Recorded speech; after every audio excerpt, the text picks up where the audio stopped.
Guys, we are now today demonstrating a full planning of robotic bikini MIS technique.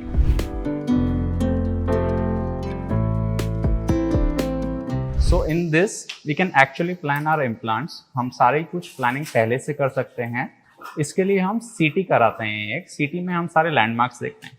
तो आप देख सकते हो कि हम सेंटर ऑफ हेड देख रहे हैं, हम सारी लाइंस मैच कर रहे हैं, लेंथ्स देख रहे हैं, सब कुछ मार्क करके हम रोबोट को बताते हैं कि कहाँ पे क्या चीज़ है. उसके बाद में हम प्लानिंग पे जाते हैं एक एक कंपोनेंट की. 4 कंपोनेंट होते हैं, हेड होता है, लाइनर होता है, एस्टेबुलम होता है और फीमर होता है. इनकी एक एक करके प्लानिंग करते हैं. तो सबसे इंपॉर्टेंट पार्ट जो है जिसमें हमें रोबोट हेल्प करता है वो एस्टेबुलम. तो एस्टेबुलम की हम प्लानिंग कर रहे हैं. अब सिर्फ हम एस्टेबुलम को देखेंगे. अगर हम सिर्फ एस्टेबुलम को देखें, ये वाला पार्ट जो होता है वो कप होता है. तो will go on implant planning of acetabulum. Now in this we know कि हमारा एक्सरे ऐसा दिखने वाला है. ये एक प्लानिंग हमारी इंडिया और यूएस की टीम मिलकर करती है जिसमें कि हमें अप्रोक्सीमेट एक्सरे बता दिया जाएगा है कैसे दिखना है. तो दिस इज वेरी इंपॉर्टेंट कि पेशेंट की सर्जरी अभी स्टार्ट भी नहीं हुई है पर हम एक्सरे उसका देख पा रहे हैं. एग्जैक्टली ऐसा ही होगा. तो अब कंपोनेंट बाय कंपोनेंट हम देखेंगे कि जैसे एस्टेबुलम है, अगर इसको हमें जो है 50 का ना करके 54 का कप करना है तो आप देखोगे कि ये कैसे बड़ा हो जाता है. यहाँ पे आप देखा कि ये बड़ा हो गया. अगर अब ये मेरे को लग रहा है कि ये ज्यादा अंदर जा रहा है तो मैं इसको 50 का कर दूंगा. इसी तरीके से मैं इसके वर्जन्स को कम और ज्यादा कर सकता हूं. अब हम स्टेम की प्लानिंग की तरफ चलते हैं. स्टेम की हम प्लानिंग देख रहे हैं तो मैं इसमें एंगल डिसाइड कर सकता हूं कि मेरे पेशेंट के लिए बेस्ट एंगल क्या है. जैसे हमने डिसाइड करा हुआ है 127. अगर हमें दूसरा चाहिए होता तो हम दूसरा भी कर सकते हैं. जैसे 132 करके देखेंगे पर ये ऊपर जा रहा है, हमारे ऑफसेट खराब कर सकता है. तो हम 127 पे वापस आ गए. इसके बाद हम जाते हैं अपनी फुल एक्सरे पे और हेड लगा के देखते हैं कि दूसरे लेग से कितना लॉन्ग और शॉर्ट हो रहा है. तो हम अभी एग्जाम्पल के लिए आपको करके दिखाते हैं कि दूसरे लेग से जो है शॉर्टनिंग और लेंथनिंग कितनी हो रही है हमारी. If you go in the head 5, सो ये हमें बताएगा कि ऑपोजिट साइड से हम कितने ज्यादा शॉर्ट हैं और कितने ज्यादा लॉन्ग हैं.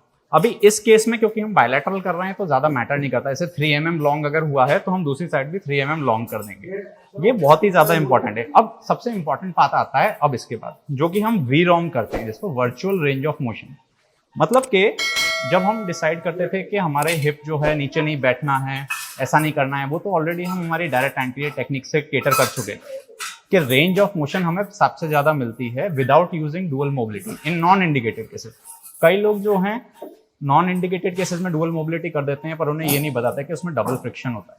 तो हमारी टेक्निक में क्योंकि वो डिस्लोकेट नहीं होता है तो हम यूजुअल इम्प्लांट से, जो कि लंबा चलता है, उसी से हम सारी चीज दे सकते हैं. और इसमें हम पूरा का पूरा पैर को आर्टिफिशियली मोड़ के देख सकते हैं कि कोई चीज इंपिंज तो नहीं कर रही है, क्योंकि डिस्लोकेशन जो है वो इंपिंजमेंट से होता है. तो अब यहाँ पे हम सब कुछ करते जाएंगे. आप देखना थाई कैसे मूव करती है. जैसे हमें फ्लेक्शन कराना हो स्टैंडिंग पोजीशन में तो ये पैर मुड़ता जाएगा पूरा. देखिए आप, तो दिस इज मूविंग. अब हमें ये बता देगा कि कितना पेशेंट इस ऑपरेशन के बाद पैर मुड़ पा रहा है. क्या ये कोई हड्डी वहां पे अड़ रही है, जैसे रेड हड्डी यहाँ पे, ये रेड जो दिख रहा है हमें, ये इंपिंज हो रहा है. तो इसके हिसाब से हम सारी चीजों को ऑल्टर कर सकते हैं.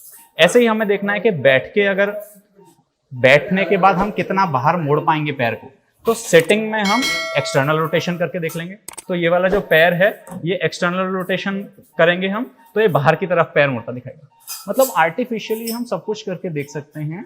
And this gives us a futuristic planning of hip replacement. So this will give us less errors and more functional outcome. Thank you so much.